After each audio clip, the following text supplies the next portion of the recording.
This video will be about the RLC-811A Reolink 4K 8 megapixel security camera. The device is shipped in a double box, and the box that holds the Reolink, the camera itself, is protected by foam, and inside the box is everything that you need. I decided to have the cameras professionally installed, and I really like the references for Brent Hernandez of DVI. I have enclosed a card here which has all of his information. You can pause the video if you want to get it for later on. And we set a date, and he arrived at 9 in the morning, ready to set up the equipment. I had already purchased it, and the journey began. The first thing that Brent did was test all the cameras. We had decided that to get full coverage on the house, it would require 6 cameras. After testing the cameras and making sure that everyone worked, then he prepared the wall where the wires would come in from outside.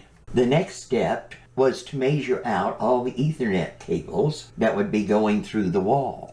Once everything was measured out, he bunched them together, drilled a nice little hole, and put them all through the hole into the wall where the unit is, so that it could be plugged into the back of the unit. He took the wiring and, holding it, ran it all the way up by the window. This area was going to be covered by what he called flashing, a metal flashing that would keep anyone from being able to cut the wires. Now, once he got to the top, he ran one wire around the side of the house going to the front of my yard so that he could set up that one camera. He ran all the wiring under the metal piece at the top of the roof, so it was going to be protected by the elements and not visible to the human eye. And then he began to put in the front camera. This camera will cover the porch and my shed.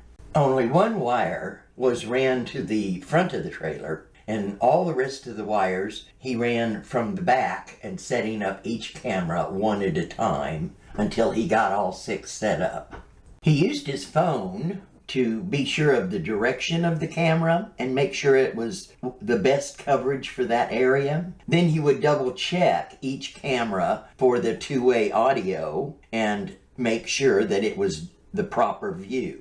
Now it was time to test the video and see what we had on the monitor. I went ahead and bought a 4K monitor because I figured if I'm going to be filming in 4K, I would like to see it in 4K, not 180p. So this is a 4K monitor, and you're seeing this in 4K. Well, you're probably seeing it in 1080p, but it's a good clear picture. The first picture was the front. The second picture was the left side. He's checking for the speaker here. The next picture is the front facing the street, and then a full picture of each one of the cameras on the monitor. Now you can just double click on each one and it will bring that monitor forward. I don't believe that my neighbor knows that she has a little guest sleeping under her trailer. She doesn't know what to do when the light comes on, so she just stands there in a froze position. At nighttime, it shows black and white until movement is detected, and once movement is detected, the spotlights come on, which switch it automatically to color view. In this one, it appears that our neighbor has got more than one raccoon living under her trailer. Looks like she has a cat, too. I'll be curious to see how many animals do show up. This last video is my neighbor mowing the lawn. I wanted to show you the clarity of the camera when it comes to individuals. I hope this video has been informative, and I hope you have a great day. Diana.